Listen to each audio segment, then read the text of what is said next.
دنیا کا سب سے کولڈ اور انفورگیونگ انوائرمنٹ انٹارکٹیکا، ایک ایسی زمین جہاں ٹمپریچر -60 ڈگری سیلسیس تک جا پہنچے، جہاں تیز ہواؤں کی رفتار 200 کلومیٹر تک پہنچتی ہو اور جہاں سروائیول کا امکان انتہائی کم ہو۔ یہاں ہر قدم ایک جنگ ہے، ہر سانس موت کی چال ہے اور ہر رات اندھیرے میں صرف برف اور تنہائی کا راج ہوتا ہے۔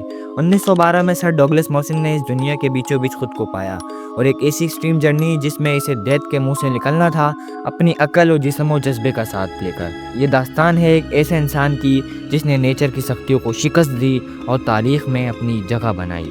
سر ڈگلس موسن کا جنم 1882 میں انگلینڈ میں ہوا۔ بچپن سے ہی انہیں زمین کی تہہ تک جانے کی جستجو تھی۔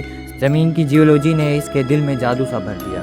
یونیورسٹی آف میلبرن سے جیولوجی کی ماسٹر کی ڈگری لینے کے بعد موسن نے آسٹریلیا کے مختلف جگہوں پر تحقیق کی اور جلد ہی ساؤدرن کانٹیننٹ کے سیکرٹ جاننے کا خواب دیکھا۔ 1907 میں اس نے مشہور ایکسپلورر ارنسٹ شیکلٹن کی ایکسپیڈیشن میں حصہ لیا، جو پہلی بار انٹارکٹیکا کے انتہائی خطرناک حصوں کی سیر کر رہی تھی۔ یہ سفر موسن کے لیے ٹرننگ پوائنٹ تھا۔ اس نے طے کیا کہ وہ خود کی ایکسپیڈیشن کی قیادت کرے گا، جہاں وہ نہ صرف سائنس کے ایکسپیریمنٹ کرے گا بلکہ اپنی ہمت کا امتحان بھی لے گا۔ 1911 میں موسن نے اپنی ٹیم کے ساتھ آسٹریلین انٹارکٹک ایکسپیڈیشن کا آغاز کیا۔ 31 افراد نے اس سخت ماحول میں جانا تھا، جن میں جیولوجسٹ، میٹرولوجسٹ اور بایولوجسٹ اور سیزنڈ ایکسپلورر شامل تھے۔ ان کا بیس کیمپ کامن ویلتھ بے میں بنایا گیا، جو دنیا کا سب سے وائنڈی اسپاٹ ہے۔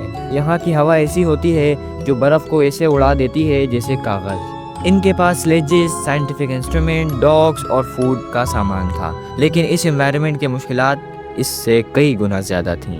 موسن نے اپنی ٹیم کو کہا، یہ سفر کوئی ایڈونچر نہیں بلکہ ایک ٹیسٹ ہے ہماری انسانیت، عقل و جسمانی حدود کا۔ 1912 دسمبر میں موسن، ڈاکٹر زیویئر اور بیلگریو نینس نے اپنے سلیجز پر سفر شروع کیا۔ ان کے پاس 17 ڈاگز تھے جو انہیں ہیوی ایکوپمنٹس اور فوڈ کو لے کر چلنے کے لیے مدد کرتے تھے، مگر انٹارکٹیکا کی زمین ہر لمحے خطرہ ہے۔ ایک دن وہ ایک پوشیدہ کریویس کے اوپر سے گزر رہے تھے جب اچانک نینس اور اس کا سارا ایکوپمنٹ برف کی اس گہرائی درار میں پھنس گیا۔ یہ حادثہ نہ صرف ایک انسان کی جان لے گیا بلکہ ان کے سائنٹیفک ٹولز اور خوراک کا بڑا حصہ بھی ضائع ہو گیا۔ موسن اور مرڈز اب ایکسٹریم سچویشن میں تھے، لمیٹڈ فوڈ، کم ایکوپمنٹ اور شدید سردی۔ برفانی طوفانوں، بھوک اور تھکن کے درمیان ان کے کتوں کی تعداد کم ہوتی گئی۔ ان کتوں کو زندہ رہنے کے لیے کھانا بھی پڑے گا، مگر کتوں کا گوشت ان کے لیے ٹاکسک ثابت ہوا۔ خاص طور پر کتوں کی چربی میں وٹامن اے کی زیادتی نے مرض کی صحت خراب کر دی۔ اس کی جلد پھٹنے لگی، ناخن گرنے لگے اور وہ ڈیلیریس ہو گیا۔ موسن نے اپنی آنکھوں کے سامنے اپنے قریبی دوست کو گریجولی ضائع کر دیا۔ مرض کی موت نے موسن کو اکیلا کر دیا۔ اب موسن کی جنگ صرف زندہ رہنے کے لیے نہ تھی، ایک انسان، ایک برفانی دنیا اور ایک ناقابل یقین ہمت کی داستان۔ اب موسن کا سفر اکیلا تھا۔ اس کے جسم پر فروسٹ بائٹ کے نشان تھے، انگلیاں ٹوس گل رہی تھیں، اس کے ہاتھ اور پیر کڑاہ رہے تھے اور اس کی آنکھوں کی سائڈ دھندلی ہو رہی تھی۔ اس نے ایکسٹریم فیٹگ اور ڈی ہائیڈریشن کے باوجود چلنا جاری رکھا۔ کئی بار وہ برف کے دراڑوں میں پھنسا، کئی بار شدید بلیزرڈ میں پھنس گیا۔ ایک دن وہ گلیشیئر کی ایک گہری درار میں گر گیا، لیکن اس کا سلیج اس کے ساتھ بندھا ہوا تھا جس نے اس کو مکمل گرنے سے بچا لیا۔ وہ 3 دن تک برف کے نیچے پھنس گیا، لیکن اپنی مینٹل ٹفنس سے نکل کر باہر آیا۔ آخری منزل پر پہنچ کر اس نے پایا کہ شپ چند گھنٹوں پہلے ہی روانہ ہو چکا ہے۔ اس نے 1 سال انٹارکٹیکا میں گزارا اور آخرکار 1914 میں واپس آسٹریلیا پہنچا۔